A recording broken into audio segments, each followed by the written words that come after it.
안녕하세요, 은석입니다. 오늘은 13번째 프레젠테이션 강의로 스토리보드 작성하는 방법에 대해서 설명드리겠습니다.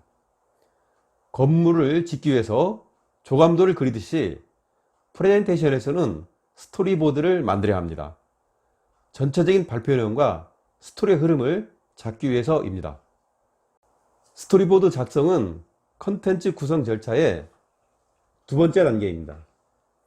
직장인들이 프레젠테이션을 잘하는 것은 매우 중요한 역량 중에 하나입니다. 그래서 회사에서는 베스트 프레젠터 자격 제도를 도입해 역량 평가에 반영하기도 합니다.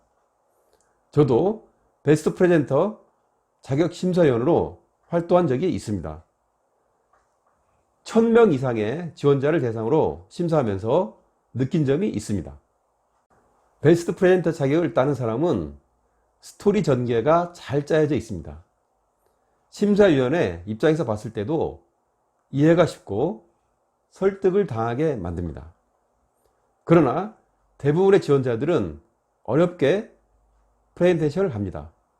그렇다고 그들이 말을 잘 못하는 것은 아닙니다. 차이는 충실한 스토리보드 기반에서 콘텐츠를 준비했느냐 아니냐입니다.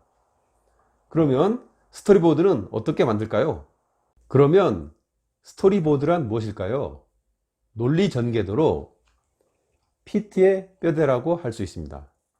다시 말해 발표 내용과 전개 순서를 정의하는 것입니다. 미리 듣는 PT라고도 얘기합니다. 보통 프레젠테이션을 준비하라고 하면 대부분의 사람들이 노트북을 켜고 파워포인트를 열고 작업을 하는 경우가 많습니다. 제대로 된 프레젠테이션을 하기 위해서는 파워포인트로 작업하는 시간을 최소화해야 합니다. 스토리보드를 그리는 작업은 화이트보드나 A4 용지 위에 손으로 직접 그리는 것입니다. 그래야 생각을 꺼내고 스토리를 만들어내고 논리적으로 전개할 수 있습니다. 다음은 스토리보드 구성 방법에 대해서 설명을 드리겠습니다. 스토리보드 구성에는 몇 가지 패턴들이 있습니다. 지금 보시는 스토리보드는 귀납적 전개로 서론, 본론, 결론으로 이어지는 가장 일반적인 형태입니다. 오프닝에서는 간략한 자기소개를 포함해 청중의 관심이나 흥미를 유도하는 멘트를 기술합니다. 서론은 오프닝 멘트와 자연스럽게 연결을 하며 PT 내용에 대한 일반적인 내용을 기술합니다. 본론은 결론 도출을 위한 주요 내용, 세부 내용, 근거 자료를 기술합니다. 결론은 앞에서 발표한 핵심 내용을 다시 한번 정리해주고 PT의 결론을 기술합니다. 질의응답은 실제 청중들로부터 질문을 받고 답변을 하는 부분입니다. 특히 질의응답 시간에는 프레젠터의 부정적 이미지를 해소하고 긍정적 이미지 강화하는 데 활용합니다.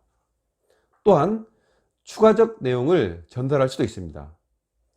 프레젠터는 예상 질문에 대한 답변을 준비하여 기술하는 게 좋습니다. 클로징은 의사결정, 행동 촉구를 위한 메시지와 감사 메시지를 기술합니다. 오프닝과 클로징 기법에 대해서는 전달 단계에서 구체적으로 다시 설명드리겠습니다. 이처럼 귀납적 전개 스토리보드는 시간적으로 여유가 있고 처음 청중을 만나는 경우 그리고 극적인 설득을 하는 경우에 많이 사용됩니다. 다음은 연역적 전개 스토리 패턴입니다. 귀납적 전개와 다른 점은 서론 대신에 결론을 먼저 기술하는 것입니다. 그리고 결론 부분에 다시 한번 결론을 강조해주는 방식입니다. 연역적 전개 스토리는 상사에게 보고하거나 발표 시간이 짧은 경우 또는 이미 여러 번 PT가 이루어져 전후 사정을 이미 알고 있는 경우에 많이 활용됩니다. 결론을 먼저 얘기하고 그 결론을 뒷받침하는 세부 근거를 제시해 설득하는 방식입니다. 일반적으로 가장 많이 사용되는 패턴입니다.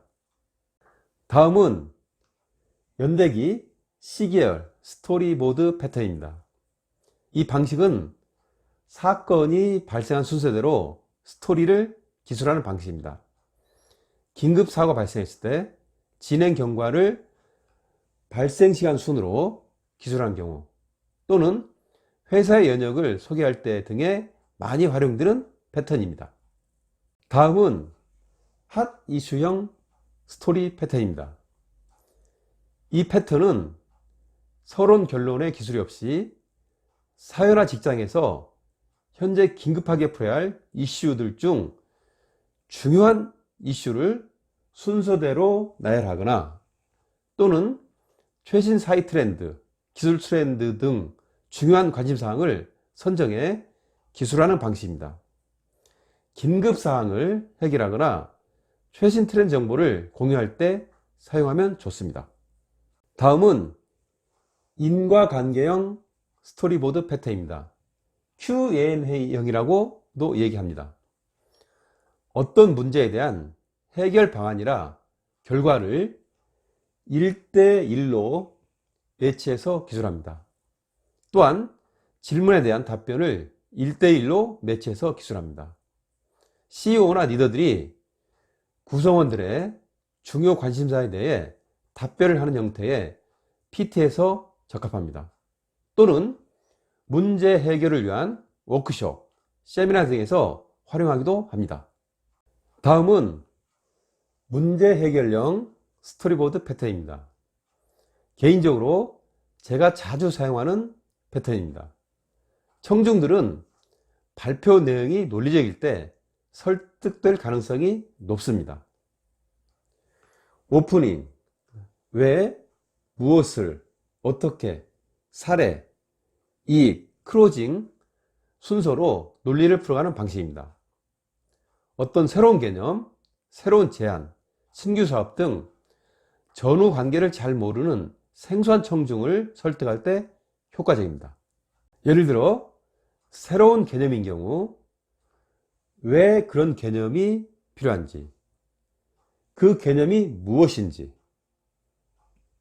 를 정의하고, 그 개념을 도입하기 위해서는 어떻게 해야 하고, 실제 성공한 사례를 제시하고 그 도입에 따른 효과나 이익을 제시하면서 설득하는 것입니다. 만약 새로운 제안에 관한 것이라면 왜 제안을 하게 됐는지, 제안한 것이 무엇인지, 또한 그것을 어떻게 구현하고 실제 구현 사례들이 있는지, 그렇게 구현했을 때 어떤 효과를 얻을 수 있는지 이를 이야기하면서 청중을 설득하는 개념입니다. 이런 스토리보드 작성 패턴들 중에서 어떤 패턴을 선택할지는 청중의 특성과 프레젠테이션의 상황에 따라 다를 것입니다. 다음은 스토리보드 작성 요건에 대해서 설명드리겠습니다. 먼저 스토리보드는 전체적인 내용 전개 구조를 담는 목차 구조를 만드는 것입니다. 그리고 목차 구조에 따라서 어떤 메시지를 담을지 기술합니다. 마지막으로 각 메시지별 뒷받침할 내용, 세부사항, 도식, 표현 등을 기술합니다. 스토리보드는 무엇을 쓸 것이냐는 작성 항목을 결정한 후 그 항목을 어떻게 쓸 것이냐를 결정해야 합니다. 어떻게 쓸 것이냐는 단순히 정보보다는 설득을 하는데 어떤 영향을 줄지에 고려를 하는 것이 좋습니다. 다음은 스토리보드 작성 절차입니다. 스토리보드를 작성할 때는 청중이 읽기 쉽고 설득할 수 있는가에 초점을 맞춰야 합니다. 그리고 스토리보드 작업 순서는 컨셉, 3P 분석, PT 전략 수립 결과를 기반으로 상위 목차 구조와 세부 목차 구조와 목차별 작성 지침을 만듭니다. 작성 지침에는 주장하고자 하는 메시지에 대한 근거를 기술합니다. 실제 목차 구조화 작업은 다음 강의에서 세부적으로 설명드리겠습니다. 오늘은 스토리보드 작성 방법에 대해서 설명을 드렸습니다. 스토리보드는 PT의 뼈대로 발표 내용과 전개 순서를 정의하는 것이라고 얘기했습니다. 스토리보드가 잘 짜여져야 메시지 전달이 잘 됩니다. 건물을 지을 때 조감도를 그리는 것과 같습니다. 작은 건물을 지을 때는 조감도의 중요성이 덜하겠지만 크고 의미 있는 건축을 짓기 위해서는 조감도 역할이 큽니다. 감동을 주는 프레젠테이션은 이처럼 의미 있는 큰 건축물을 짓는 것과 같습니다. 좋은 스토리보드가 성공하는 프레젠테이션을 만듭니다. 다음 시간에는 목차 구조화하는 방법에 대해서 설명드리겠습니다. 다음 시간에 뵙겠습니다.